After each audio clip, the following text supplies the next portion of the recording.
रावण कौन था? ये सवाल सुनते ही आपके दिमाग में क्या आता है?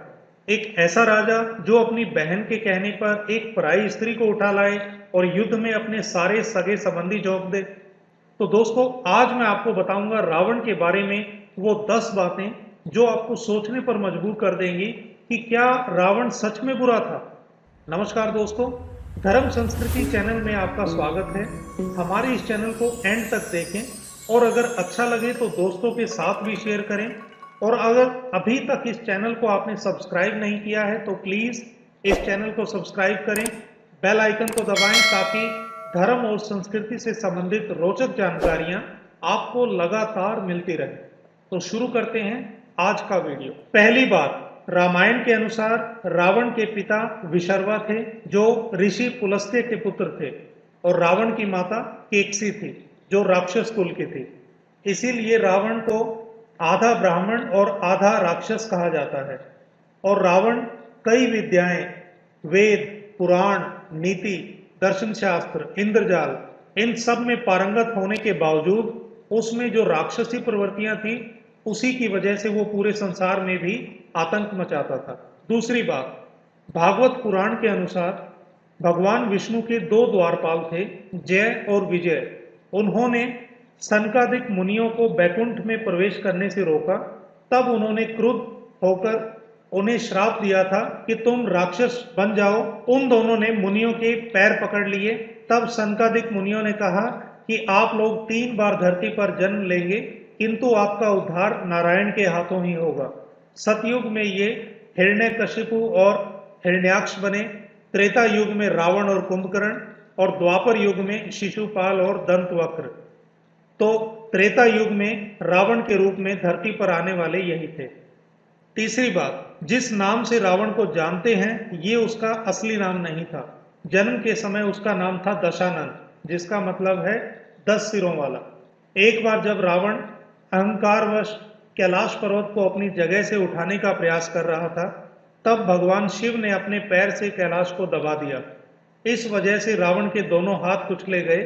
तब रावण ने उच्च स्वर में शिव की उपासना की। प्रसन्न होकर उन्हें रावण नाम दिया, अर्थात जिसके रुदन में भी शेर की दहाड़ हो।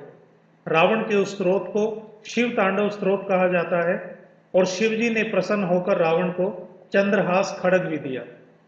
चौथी बात, रावण वीणा बजाने में पारंगत था। श्रीलंका की रामायण के अनुसार जब रावण कैलाश पर्वत उठाने लगा और शिवजी ने अपने पैर का अंगूठा पर्वत पर रखा जिससे रावण के पैर दब गए, तब शिवजी को प्रसन्न करने के लिए रावण ने अपने एक हाथ की भुजा को दूसरे हाथ से उखाड़ा और उसकी धमनियों को स्ट्रिंग्स की तरह बांधा और उच्च स्वर में शिव तांडव स्त्रोत गाया। इस तरह की वीणा को रावण हत्था भी कहा जाता है और इस वीणा को सर्वप्रथम रुद्र भगवान को प्रसन्न करने के लिए बजाया गया था। इसीलिए इसे रुद्र वीणा भी कहते हैं, जो कि मां सरस्वती के हाथों में दिखाई देती है और इसके आधुनिक रूप को जैसलमेर में भी देखा जा सकता है। पांचवी बात, 2554 ईस्वी पूर्व ये वही समय था जब श्रीलंका ने सबसे ज्यादा उन्नति की। ये था रावण का शासनकाल, इसीलिए वहां रावण की पूजा होती है। सिर्फ श्रीलंका ही नहीं, दक्षिण भारत, दक्षिण पूर्वी भारत, कानपुर का कैलाश मंदिर जो केवल दशहरे को खुलता है, उस दिन रावण की विधिवत पूजा के लिए, आंध्र प्रदेश और राजस्थान, यहाँ रावण की विधिवत पूजा की जाती है। छठी बात, 1903 में राइट ब्रदर्स को विमान का आविष्कारक माना जाता है, लेकिन रावण के पास उस समय में भी पुष्पक और उस जैसे कई विमान थे। श्रीलंकन गवर्नमेंट के मुताबिक भी मयांगना में वीरंतोता, हार्टन पैलेस में थोटुपुरा कैंडा और कुरुगला में वेरियापोला, ये वो हवाई अड्डे हैं जहां रावण के विमान उतरा करते थे। सातवीं बात, रावण वीर योद्धा होने के साथ साथ ज्योतिष विद्या का भी ज्ञाता था। अरुण संहिता अर्थात लाल किताब, हम लोगों ने कभी ना कभी लाल किताब के बारे में जरूर सुना होगा। तो दोस्तों, ये लाल किताब रावण ने ही लिखी थी। इसमें हस्तरेखा, जन्म कुंडली और सामुद्रिक शास्त्रों का विस्तृत वर्णन किया गया है। और ये भी कहा जाता है कि जब मेघनाथ का जन्म होना था उस वक्त उसने अपने पुत्र को अमरता प्रदान करने के लिए सारे नक्षत्रों को 11वें स्थान पर रहने के लिए कहा था, उस समय शनिदेव अपनी जगह से हटकर 12वें स्थान पर आ गए थे और इसका पता चलने पर रावण ने उसी समय शनिदेव को बंदी बना लिया था। 8वीं बात, रावण एक कुशल योद्धा था। उसने बहुत से युद्ध लड़े, कुछ तो सेना के साथ और कुछ अकेले।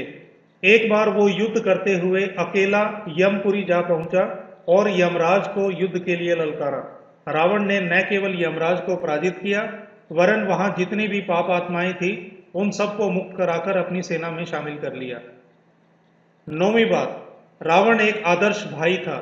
अपनी बहन शूर्पणखा के नाक कान कटे देखकर बिना नीति अनीति की परवाह किए श्री राम की भार्या को उठाकर ले आया और रघुपति से युद्ध किया। जब कुंभकर्ण ब्रह्मा जी से इंद्रासन मांगने वाले थे, किंतु सरस्वती के जिह्वा पर बैठने के कारण कुंभकर्ण ने इंद्रासन के स्थान पर निंद्रासन मांग लिया। तब रावण ने ब्रह्मा जी से विनती की थी कि अगर केवल सोता रहेगा तो आपकी बनाई हुई सृष्टि को क्या देखेगा। तब ब्रह्मा जी ने कुंभकर्ण के वरदान की अवधि को 6 महीने कर दिया था। इसमें रावण का भ्रातृ प्रेम दिखता है। 10वीं बात, रावण एक आदर्श पति था।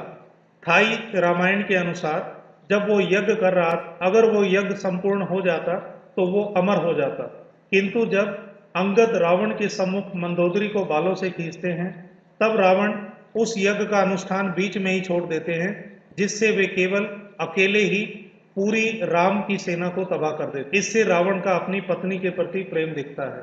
तो दोस्तों, ये थी वो 10 बातें जिसमें हमने जाना कि रावण असल में क्या था। उम्मीद करता हूं कि आपको पसंद आया होगा। अगर हाँ, तो प्लीज इस वीडियो को लाइक करें, दोस्तों के साथ शेयर करें। अगर अभी तक इस चैनल को सब्सक्राइब नहीं किया है तो प्लीज इस चैनल को सब्सक्राइब करें, बेल आइकन को दबाएं ताकि धर्म और संस्कृति से संबंधित रोचक जानकारियां आपको लगातार मिलती रहें। आज के वीडियो में इतना ही। हम फिर हाजिर होंगे एक नए विषय पर एक नए वीडियो के साथ। तब तक जय श्री राम। भगवान आपकी सब मनोकामनाएं पूर्ण करे।